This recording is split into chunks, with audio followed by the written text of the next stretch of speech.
Señores, muy bien, vamos a iniciar nuestra segunda clase correspondiente al día sábado.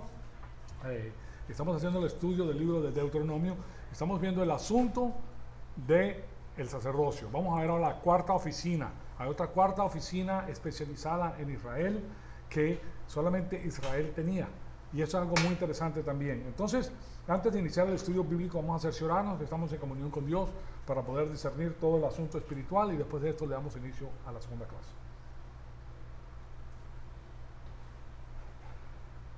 Amado Padre, en conjunto te damos las gracias de nuevo por el privilegio extraordinario que nos das de permitirnos atesorar tu poderosa palabra en nuestros corazones. Te pedimos que el Espíritu Santo nos rete con todas las cosas que vamos a estudiar y que en nosotros todo esto tenga la máxima producción espiritual para la gloria y honra de tu Hijo amado, nuestro Señor Jesucristo. En su nombre te lo pedimos. Amén.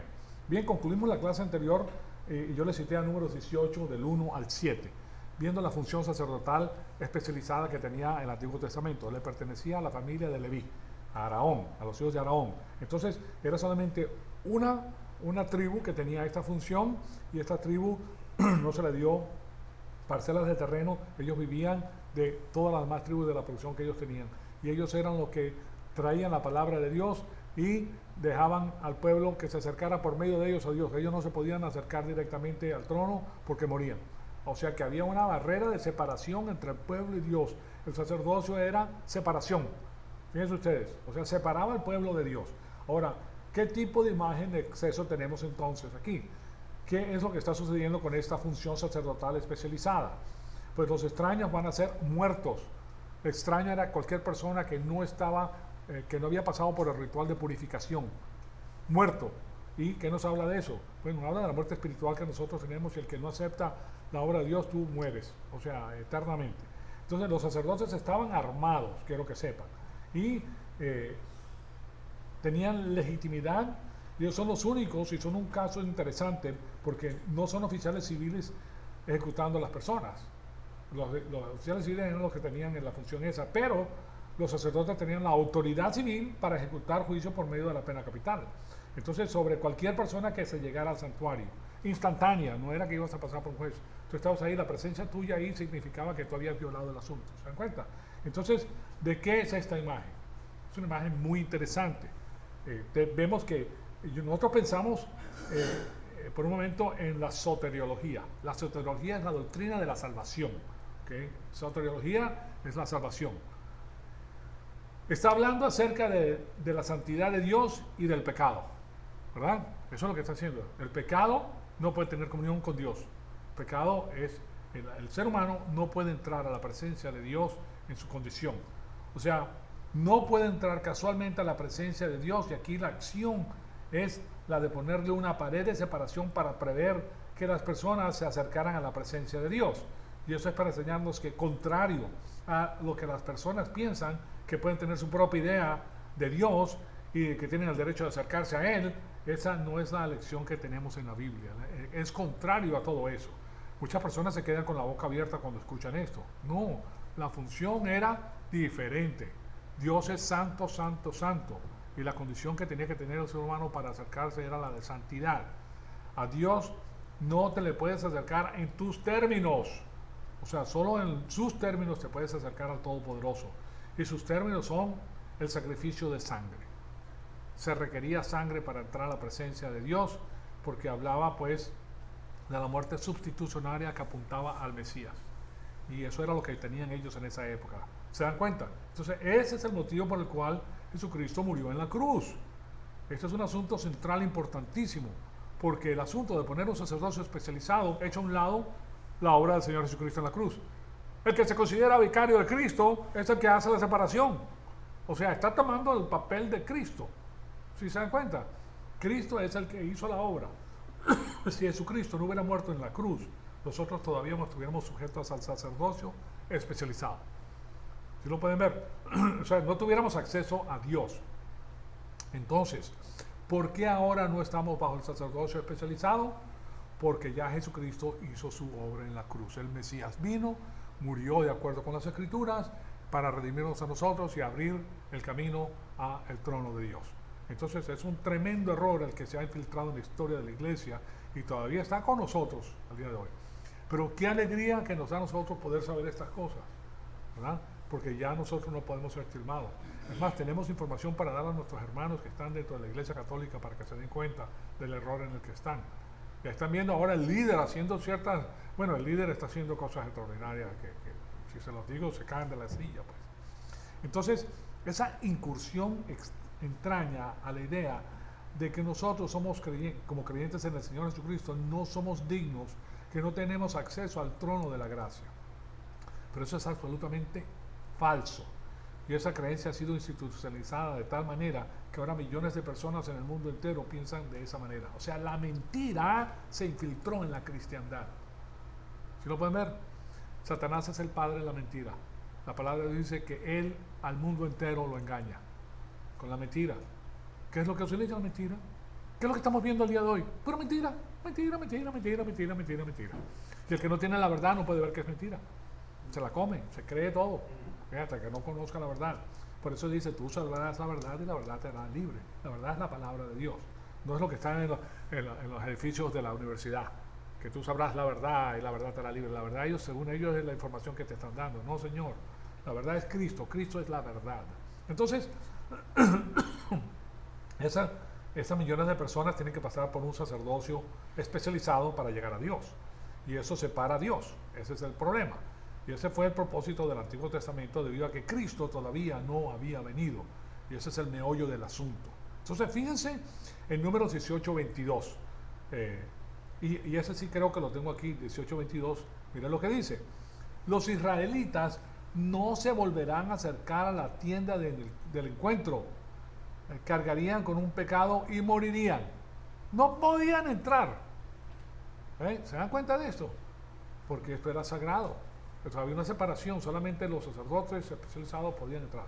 O sea que eso es separación, separación, separación y más separación. Ahí no hay nada de acercamiento, bajo pena de muerte. Entonces la palabra separación y sacerdotes van juntas. La santidad y el sacerdocio, separación y sacerdocio. Ahora vamos a regresar a los versículos que hemos leído, pues los versículos 1 al 7, y ahí pueden ver algo muy interesante. Miren lo que dice el versículo 1. Okay, aquí les voy a poner del versículo 1 al 7, comenzamos con este de aquí. Y Jehová dijo a Aarón, tú y tus hijos y la casa de tu padre contigo llevarán el pecado relacionado al santuario. Okay. Entonces ellos son los que están portando con el pecado. Y después dice, y tú y tus hijos contigo llevarán el pecado relacionado al sacerdocio de ustedes. O sea que no solamente lo del pueblo, sino también el de ustedes. Estos hombres se involucran con el pecado, como pueden ver. Todo el sacerdocio tiene que ver con el pecado y con la limpieza del pecado. Cómo deshacerse del pecado, y esa purificación es para llegar a Dios, que es santo y justo.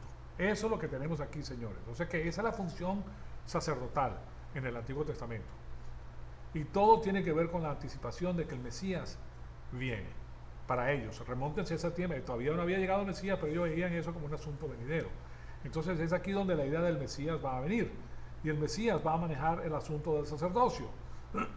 Porque si no lo hace, entonces estamos separados de Dios.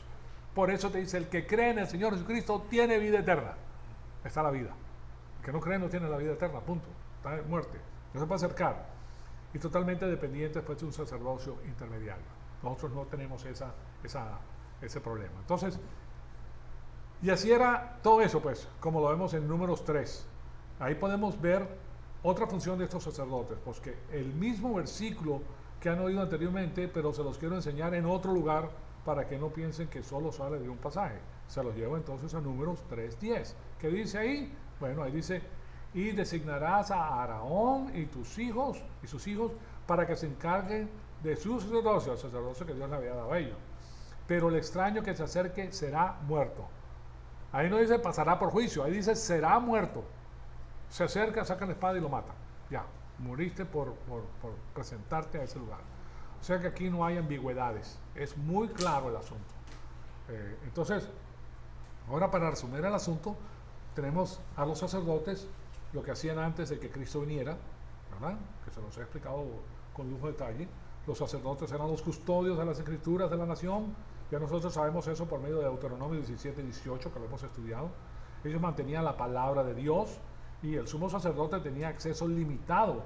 Fíjense en esto que les voy a decir, porque nosotros tenemos una confusión. Aquí hay 4 oficinas que les voy a presentar, estamos viendo 3. Entonces voy para la primera. El sumo sacerdote, fíjense, el sumo sacerdote, que era el sacerdote primordial, tenía acceso limitado a la revelación en el sentido de respuestas de sí y no. De sí y no, nada más. Eso era todo lo que él tenía. Y ese asunto tenía que ver con el Urim y el Tumim, que era lo que se ponía en el plato, en el pecho, que tenía las 12 piedras que hablan de las 12 tribus, y 2 piedras, uno en el hombro derecho y uno en el hombro izquierdo. Y él solamente podía entrar para hacer intercesión por el pueblo y por el rey, después, posteriormente, si podían entrar en batalla o no.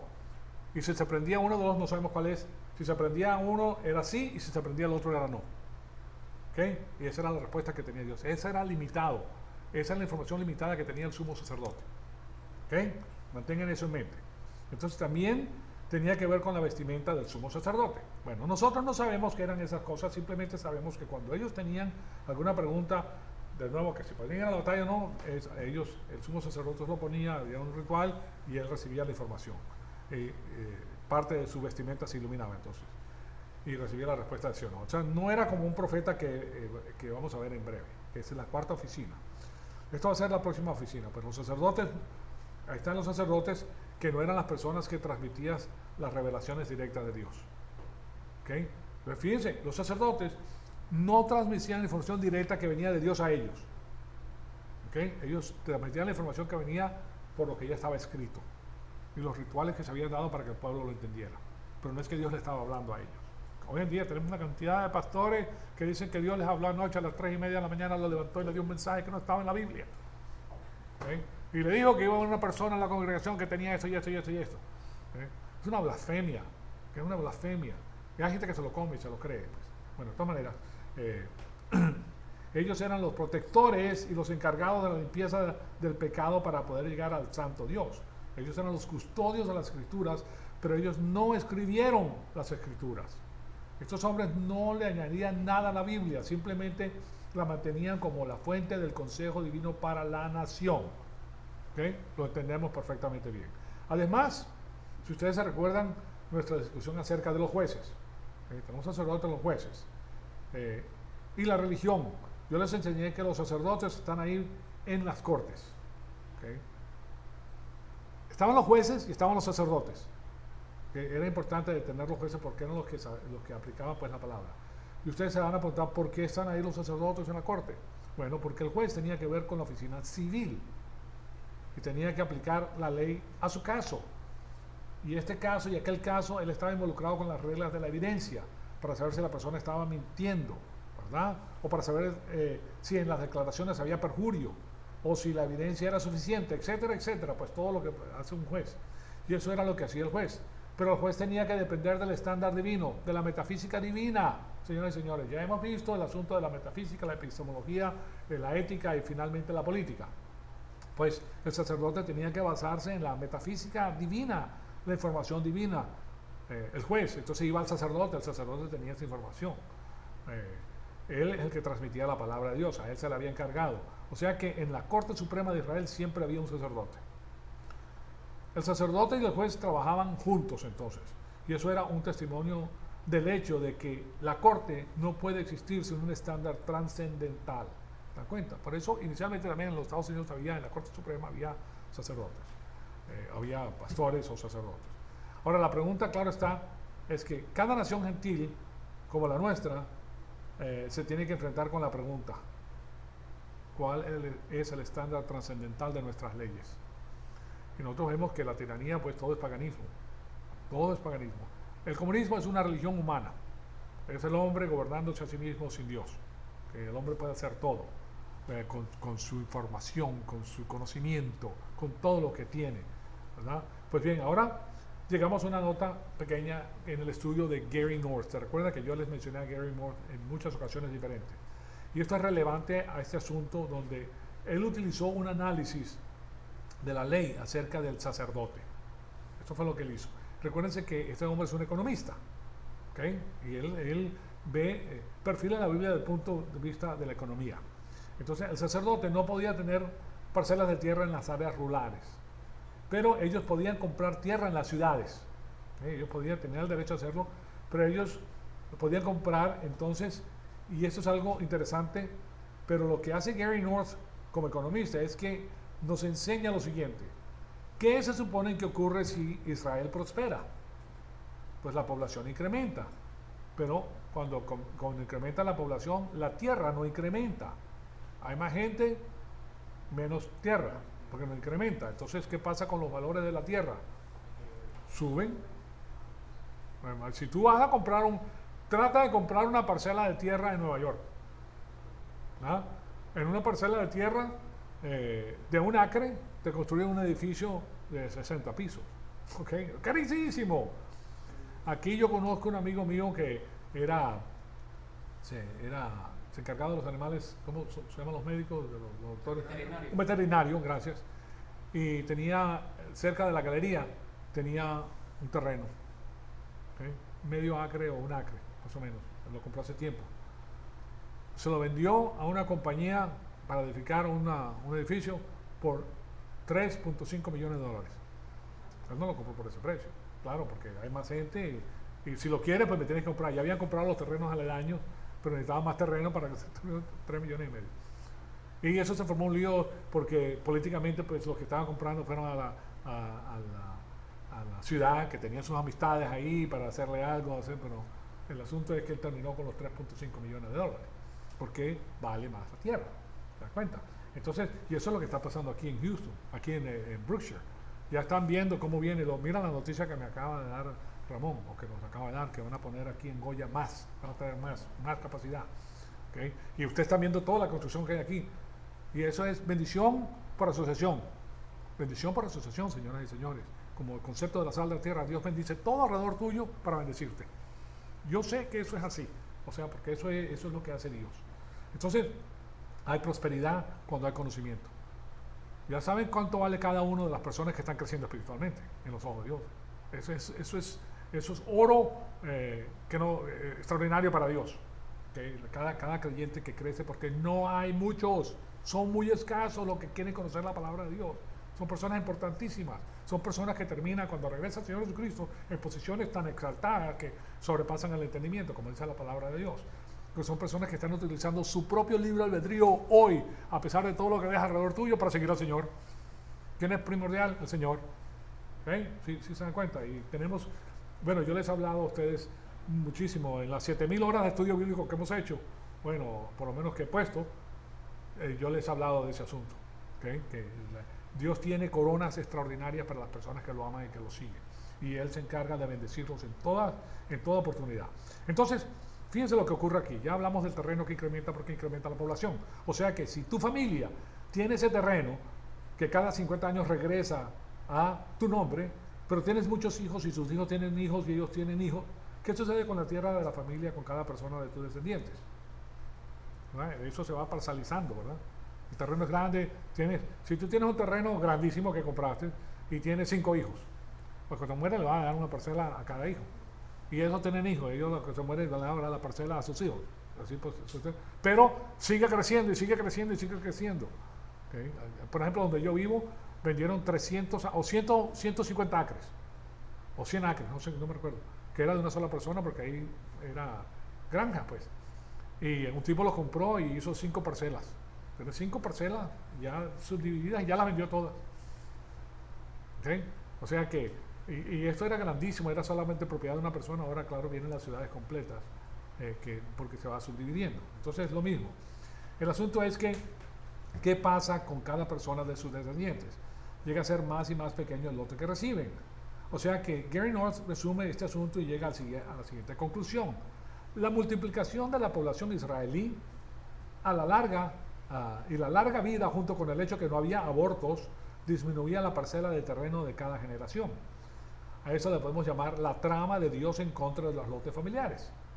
Los levitas han podido ser los dueños de la propiedad raíz urbana, la cual incrementa en valor a medida que los israelitas se movían a las granjas y los extranjeros se mudaban a las ciudades. Eso ocurre. En la China ha pasado eso, la China, las ciudades se concentran, imagínate, tanto en todos lados, en México, ¿de dónde viene la gente? Viene de afuera a trabajar a la ciudad, ¿verdad? Entonces Dios había puesto estos en los centros geográficos de un crecimiento económico futuro, asumiendo que la nación mantenía el pacto con Dios.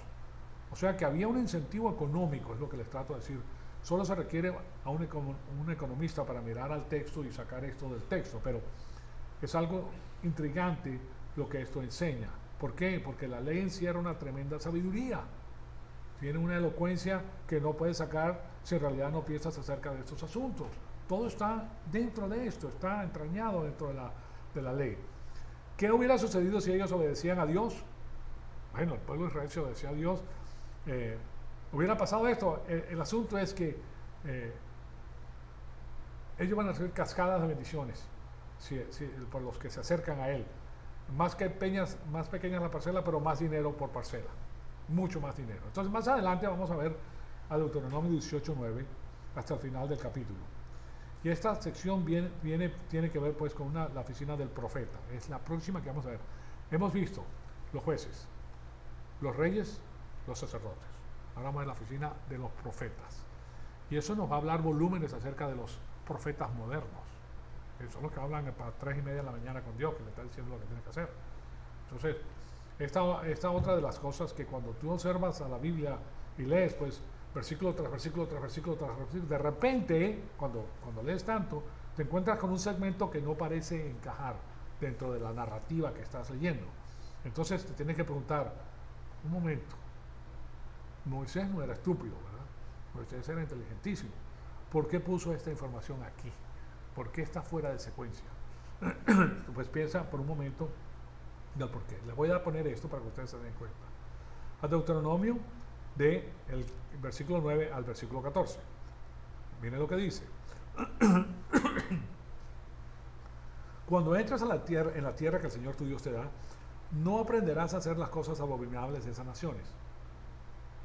No sea hallado en ti nadie que haga pasar a su hijo o a su hija por el fuego. Eso era la costumbre de las naciones paganas, señoras y señores. Las naciones paganas tenían diferentes dioses, hacían desastres, no tenían freno con la naturaleza pecaminosa. Es más, lo que hacían ellos es que le daban rienda suelta a la naturaleza pecaminosa, y lo que hacía era para apaciguar pues las penas que iban a sufrir, lo hacían como una religión. Esto lo tienes que hacer. Entonces ya se quitan de arriba el cargo de la conciencia, ¿verdad? Pero eso es lo que hacía. Imagínate, no importa a qué religión pertenezcas, si tú pones a tu hijo a morir en el fuego, mientras tú tienes relaciones sexuales enfrente de ellos, o sea, es algo que va a ser muy difícil de echar abajo. Y dice, por el fuego, ni quien practique adivinación, ni hechicería, ni agorero, ni hechicero, ni pasar del huevo a la persona. En México se usa mucho el pasar del huevo a una persona para quitarle lo que tiene mal. Eso es hechicería, eso es cosa que Dios aborrece. El huevo lo que sirve para darte mucha proteína, ¿okay? Eso sí alimenta mucho, pero no para hacer esas cosas. Entonces, ya sea agorero, o hechicero, o encantador, o medium, o espiritista, ni quien consulte a los muertos. Porque ahí también en México se hace mucho el Día de los Muertos. Además, el presidente de la República trajo a una cantidad de brujos indígenas. Sí, en su toma presidencial para estar con el pueblo. Puro paganismo, que destruye al pueblo. Entonces, ni que consulte a los muertos, porque cualquiera que hace estas cosas es abominable al Señor, y por causa de estas abominaciones el Señor Dios se las expulsará a estas naciones de delante de ti. Serás intachable delante del Señor, ¿okay? Porque esas naciones que vas a desalojar escuchan a los que practican hechicería y a los adivinos, pero a ti el Señor tu Dios no te lo ha permitido. ¿Qué es lo que está haciendo Dios aquí? Está separando al pueblo de Israel, que estaba rodeado por el paganismo, para que no penetrara el paganismo dentro del pueblo, para mantener ese pueblo santo. ¿Qué quiere decir santo? Separado. ¿Okay? Y la felicidad que le daba al pueblo era extraordinario. Yo no sé, a mí me ha pasado, yo les voy a comentar esto. Yo cuando crecía como un niñito, inocente, ¿verdad? Y como niño inocente, ¿qué es lo que tenemos nosotros? Verdaderas amistades, ¿verdad? Entonces unas amistades severísimas, y estás feliz y no tienes nada malo en tu mente hacerle daño a la persona, ¿verdad? Eso es un sentimiento muy bonito. Pero ya cuando comienzas a crecer y comienzas a darte cuenta de lo que es la vida, mientras más conocimiento, más dolores. Fíjense nosotros que comenzamos a verlo, tenemos el conocimiento de lo que está pasando, del sistema cósmico, lo que están haciendo, óyeme, es inquietante el asunto. Claro está que sabemos que Dios tiene la respuesta, ¿verdad? Pero era algo maravilloso. Correcto. Imagínense, ese es el sistema divino, permite que las personas limiten a su naturaleza de tal manera que puede tener ese gozo, esa satisfacción, esa unión, ese disfrute entre las personas. ¿Por qué? Porque todo el mundo frena sus malas intenciones y las cosas que quiere. No le estás mirando a la mujer al prójimo, la mujer es casada, esa es propiedad de ese hombre, no estés mirando, ni la mujer mirando a otra persona. Sí me explico. Y la palabra de Dios dirige al hombre a la mujer, amarla con todo su corazón, y igualmente la mujer al hombre, para que se unan y para que prosperen a la familia, etcétera. O sea que es algo muy bonito. La gente se alegra de que una persona prospere, ¿no? Hoy en día, pues, la envidia es tremenda. El 10º mandamiento es violado porque cada quien tiene ese deseo de poseer lo que tiene su hermano, ¿verdad? Entonces es algo muy interesante que Dios con estos mandamientos que le está diciendo, esto se lo está diciendo en medio del sacerdocio, le está diciendo, miren, ustedes van a hacer esto, pero yo no quiero que ustedes se metan en este tipo de cosas. ¿Okay? Le está diciendo a Dios, ustedes tienen jueces, ustedes tienen rey, le voy a poner el rey posteriormente porque lo van a pedir porque van a violar esto, pero para que a ustedes les vaya bien. Entonces ahora, ¿por qué está esto incrustado después de manejar el asunto de la oficina de los sacerdotes? Pues está hablando del sacerdocio, está diciendo qué es lo que va a hacer el sacerdocio, cómo funciona, etcétera, y de repente mete esto en el medio. ¿Qué fue lo que dijimos que el sacerdote no tenía? No tenía parcelas de tierra, ¿verdad? Y además, ¿qué no tenía? Que no podía recibir revelación directa de Dios. Él estaba ahí como custodio de la palabra. Recuérdense que en este lugar estaba los 10 mandamientos, pero ya las leyes adicionales se habían dado. Moisés le había dado a ellos leyes adicionales. Y ellos mantenían las leyes, pero no recibían información adicional directa de Dios. Y en el curso de la historia hay que tomar decisiones, ¿correcto? Las cosas van cambiando. Israel era una teocracia y ellos estaban en un pacto. Siempre Dios hace pacto con ellos. Entonces, fíjense en esto. ¿Cómo es que Israel interpretaba el contrato? ¿Cómo lo podía interpretar? Porque es un contrato que tenía con Dios. El único Dios que ha hecho contrato en la historia humana con el hombre. Entonces, ese asunto requería revelación adicional. Y para comenzar, las naciones paganas no tenían ningún tipo de Biblia, como comprenderán. O sea que la adivinación era lo que los paganos tenían y lo que utilizaban para aprender acerca del futuro. Y el que no tiene a Dios es pagano. O sea, el que no tiene a Jesucristo, el que no tiene la cristiandad, está en el paganismo. No conoce la verdad. Entonces, el conocimiento del futuro es algo costosísimo. Y el motivo por el cual tiene un costo tan alto se debe a que cada decisión que tú tomas en la vida tiene que enfrentarse con el futuro. ¿Okay? El futuro está ahí. Lo mismo que una persona, cuando está joven no tiene suficiente conocimiento a la mujer porque el hombre le peló el diente y se ve muy guapo, me voy a casar con ese. Pero no sabes lo que tiene esa persona, no sabes cómo. Si no tienes suficientes normas en principio, no sabes a qué te estás metiendo. Te vas a sujetar a una persona que, óyeme, la verdad que no sabes a dónde va, a dónde viene. Y lo mismo pasa con el hombre, porque en él gobierna el sexo. Entonces, no, esto va a ser mío, yo no voy a poseer, pero lo más adelante, ¿qué pasa más adelante? ¿Con quién te estás metiendo, verdad? Entonces, cada decisión que tomas se pronostica en el futuro qué es lo que va a suceder en el futuro con tus decisiones. Lo mismo pasa con las naciones. ¿Okay? Entonces, ese asunto del futuro es muy importante. Ahora, Dios a nosotros nos dirige con su palabra para el futuro. Él dice, nosotros hacemos la palabra de Dios, Él hace que todas las cosas operen para bien, porque está tomando decisiones basadas en la palabra de Dios. Pero fíjense que toda la palabra de Dios todavía no había sido dada. Entonces, ¿qué pasaba? Necesitaban tener profetas que les hablaran de esto. Entonces, ¿qué pasa aquí? ¿Qué riesgo estás tomando acerca del futuro? O sea que el conocimiento del futuro es una parte integral y en la economía, pues, y en el costo total de tu decisión. Cada vez que tomamos una decisión, ahí está lo que te vas a enfrentar. O sea que hay una precisión, aunque sea una precisión económica para aprender, no precisión, perdón, una presión económica para aprender acerca del futuro. Entonces las decisiones militares tienen que tomarse en vista de los resultados futuros posibles. Tú no te vas a meter en una guerra sin saber qué tipo de armamento tiene tu enemigo, cuántos son, cómo se están desplegando, todo eso. Tienes que saber si tienes suficientes hombres, suficiente material, suficiente transporte, si tienes todo lo que necesitas para enfrentarte con otro, ¿verdad? Entonces, ¿cómo podemos arriesgar una campaña en contra de un objetivo si no tienes ese conocimiento? Entonces, ¿cuál es el riesgo que voy a sufrir yo y mis hombres para hacer esto? O sea que yo necesito conocimiento acerca del futuro. Tienes que conocer lo que va a pasar. Lo que les quiero decir es que existen presiones a las cuales una nación se somete. Y esa pequeña sección que tenemos aquí en los versículos 9 al 14 prepara la situación para la cuarta oficina, que es la oficina del profeta. Y esto va a preparar el asunto del por qué Dios trae los profetas a la historia.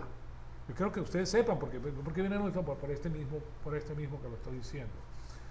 No son los reyes, no son los jueces, no son los sacerdotes, estos hombres que van a venir a hacer un trabajo diferente, tienen un papel diferente en Israel.